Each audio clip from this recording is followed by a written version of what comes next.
So after programming for a while in Clojure and getting used to ideas such as immutability, code as data, using a more declarative programming style, I came across a Linux distribution called NixOS and it piqued my interest. Why did it pique my interest? Well, in my personal experience, I've seen quite a few Linux boxes out there that are running relatively important code, but nobody knows how that Linux box is really set up. Somebody logged onto it several years ago, they ran maybe a Bootstrap script that nobody has touched since, and then they've continued to just bash around on it to beat it into submission to make it into a working state since then. And nobody really knows what this thing does, and many people are afraid to touch it, make changes to it, and they fear the day that the thing just breaks on them. And NixOS promises to change all that. Using a declarative functional language, you can set up the entire operating system, and you can do this in a way that is entirely reliable and reproducible. You can trivially share it with other people, and they can also get up and running in the same environment that you had created within a matter of minutes. And so I saw this and thought, oh yeah, okay, so maybe we can also use this to make a development environment that as closely as possible represents the production environment, and maybe this is something that could be shared as well. I thought that'd be fun to show you what has been done so far, so come follow me and let's get this thing set up. Before we begin, you're going to want to have a few things installed on your computer, the first one being NixOS. Let's go with the graphical ISO image. You're going to need to download the one that is either for AMD or ARM. You can always figure that out by checking your system settings. In my case, I'm running Windows. I've got an AMD system, so I'd be downloading the AMD graphical 64-bit Intel version of NixOS. We're going to be creating this on a virtual machine, so you're going to need to have a software that can create virtual machines for you. In my case, I'm going to be using VirtualBox. This supports Windows, Mac OS, Linux as well. And then finally, for ease, a graphical way of accessing the box and opening, editing, and moving files around between the host machine and the virtual machine. So get those guys downloaded, and then we can continue on with the creation of the VirtualBox and the installation of NixOS on the VirtualBox. So see you there. Okay, so we've installed VirtualBox, we've downloaded the NixOS ISO image, we've installed whatever tool you want to use to edit files on the virtual machine. Let's create our VM. In order to create the VM, what we're going to do is we're going to create a new virtual machine. We're going to give it a name. Let's call it Clojure DevBox. And we're going to associate the NixOS ISO image to that. So go ahead and slap that guy on there. This is a Linux distribution, so we choose Linux, and it is of type other Linux. So Linux, other Linux, other Linux. It is 64-bit. Unattended install, there's nothing to do there. In hardware, let's give this guy a base memory of 2048 megabytes. And let's give it 2 CPUs. Finally, let's go onto the hard disk and say that this guy needs, I think you need at least 10 gigabytes for NixOS. We're going to go ahead and put 40 gigabytes aside and then hit finish. Good, so now we've got our Clojure dev box, and we are going to want to make a couple of small little changes so that we can do things like SSH onto it once we have everything up and running. So we're going to go here and we're going to go to the settings. So we're going to go down to network and we're going to do port forwarding, and we're going to open up one of the port. The port is going to be for SSH. It is going to be of type TCP. It is going to be from localhost to make it port 3022, and the guest port is going to be 22. So that is done. And I don't think that anything else needs to be changed at the moment. So we're going to go ahead now and we're going to power on our virtual machine, and it's going to read that ISO image, and we are going to go through the installation process for NixOS. Environment is loading up, and here we can go pretty quickly through the installer. Now we're here at the NixOS installer. Let's go through each of the options. Obviously, depending on where you are, what language you want to use, what setup you have, your choices are going to be different. But in my case, we are going to be using American English.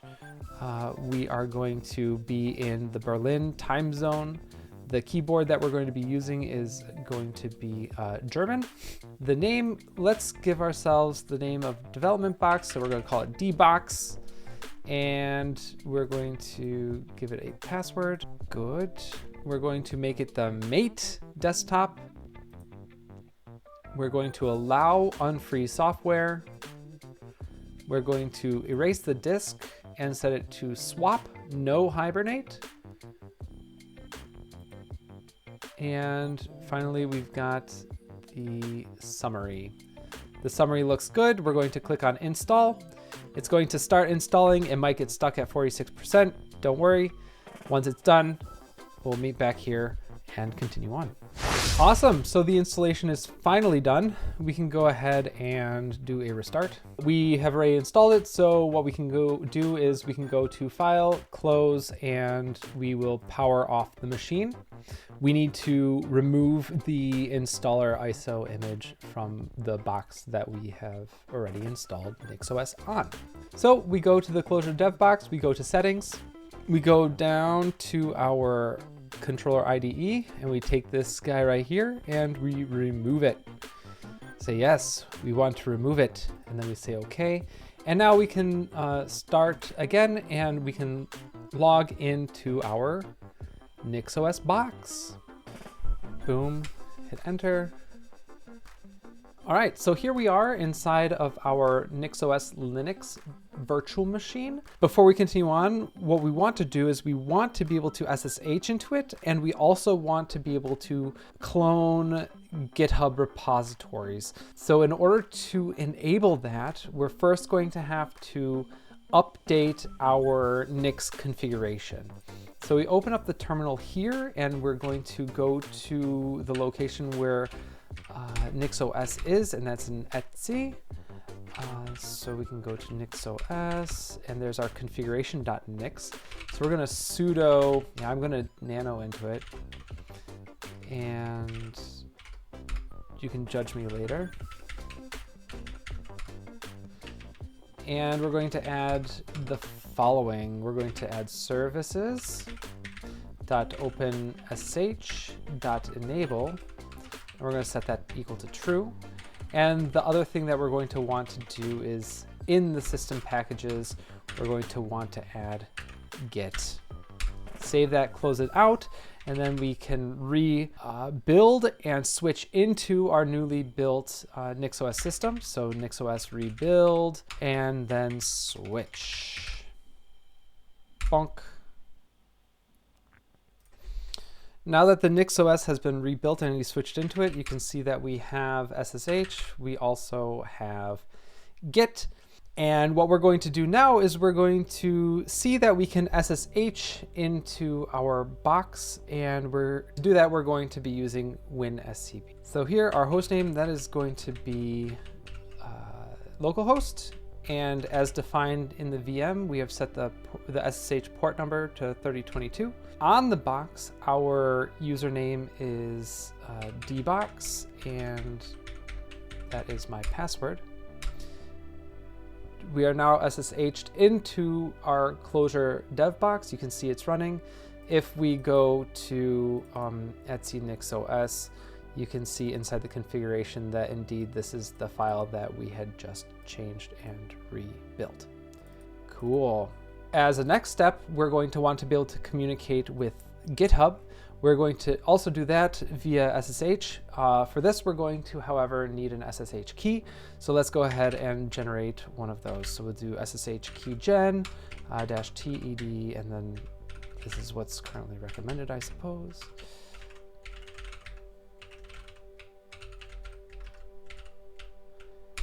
And we will throw it into SSH ID, blah, blah, blah.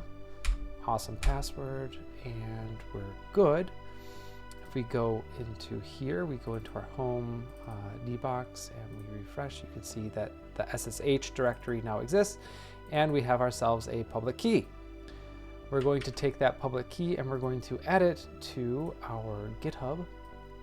So we go into here, into your profile, into settings, Inside of settings, SSH and GPG keys, you go to new SSH key, throw in here, and we're going to call it, sure, our closure devbox02, why not? So our SSH key is now added here. We can go back to our virtual box and check to see that we can indeed communicate with GitHub. So we can do sh-t git at github.com, and there you go. Successfully authenticated, but GitHub does not provide shell access. Cool. Now we can go ahead and use the repository that I have uploaded in GitHub. Let's go ahead and take a quick look at that. NixOS Config. Inside of NixOS Config, I've got a Bootstrap script which we're going to run. And what this is going to do is it's going to set up our Nix config. Right now, inside of our hosts, we've only got our dev box defined. What's inside of there? You've got some a config file that contains all of the moving parts. So if you are to be running this, it's going to have slightly different values than what I have. The configuration here is using the values from that underscore devbox.nix file to determine things such as the location, the time zone, the keyboard, things that you want at that level. And then for your specific profile, you've got the installation of some basic programs like bash, git, direnv. So when you're in a specific directory, you can set a specific environment and things like that. But we want to bootstrap this, so we're going to be using this script. What the script does is it gives you some configuration variables. It then goes and adds GitHub to the known hosts. We then clone the repo down onto the NixOS box. We then populate the configuration file, the devbox.nix file, with the information that you have updated up here. Finally, we copy over your machine's hardware configuration into the location that we have defined here, because my hardware configuration is going to be different than your hardware configuration. And finally, we rebuild that bad boy and start it up. So let's go ahead and grab this and go over to our virtual machine via SSH here. And let's go into documents and we'll create a new file, and we're just going to call this bootstrap.shell. And we're going to throw in our values. And up here, the git user is maybe that.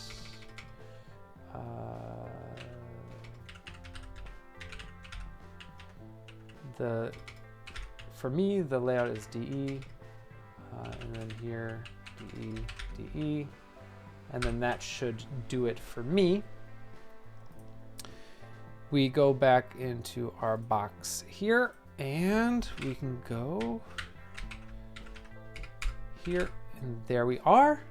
We can go ahead and take a look at it, and it is as we expect. And we can now bash bootstrap that bad boy. And here we go. Put in the password, and we're off to the races. I'll check back in with you once the installation is finished. Awesome, so everything has been installed on our dev box. So let's test that out. In here, let's create a new directory. We're going to call it projects.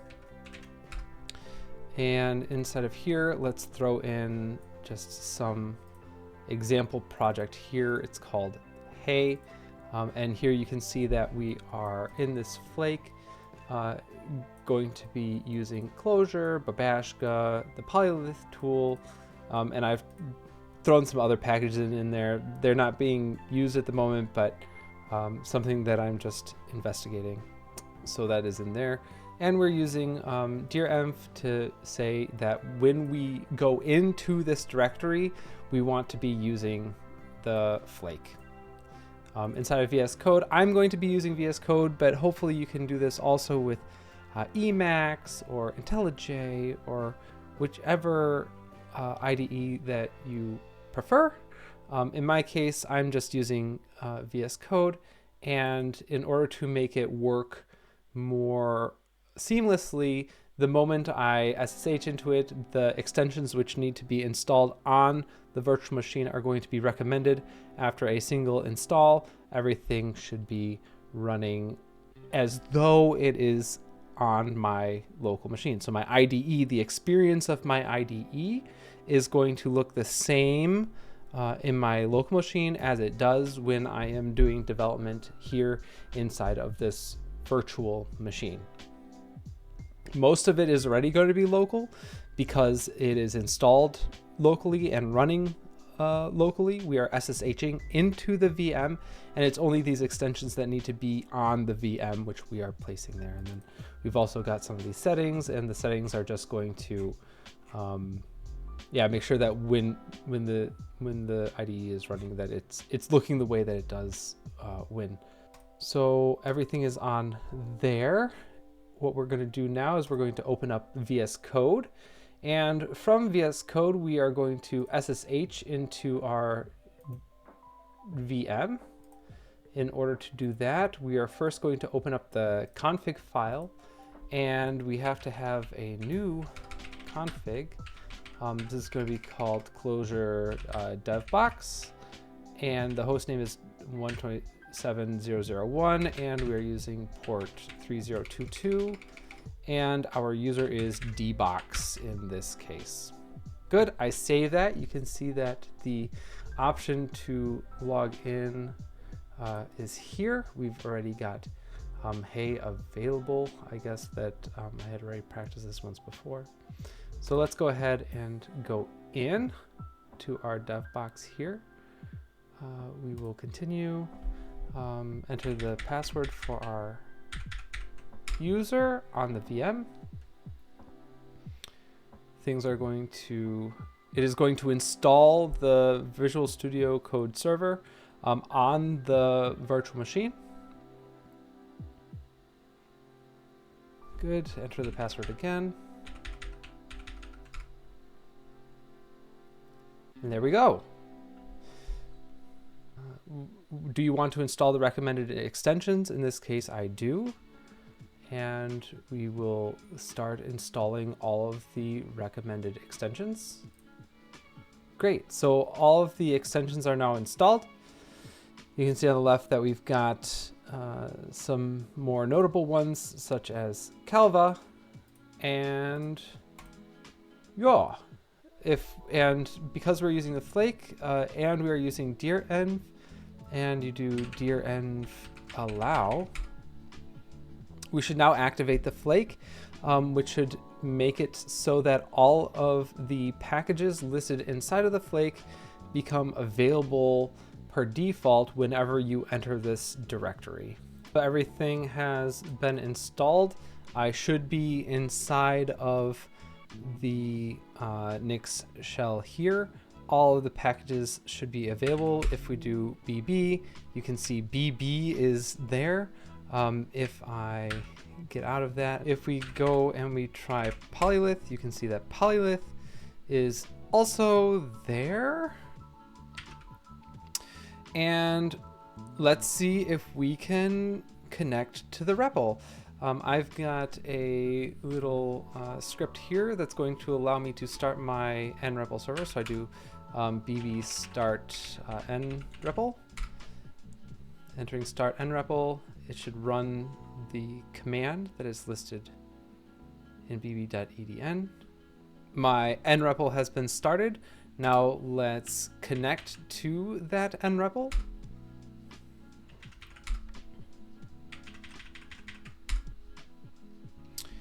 And it's hooking up.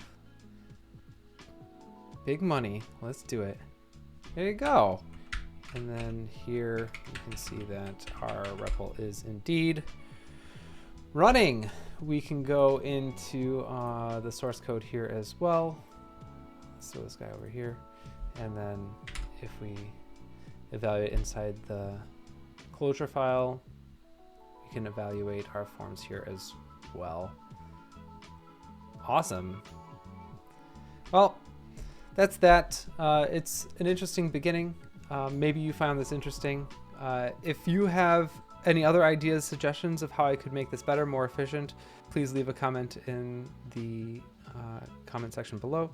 Otherwise, thank you so much for taking your time, and I'll see you again next time. Bye.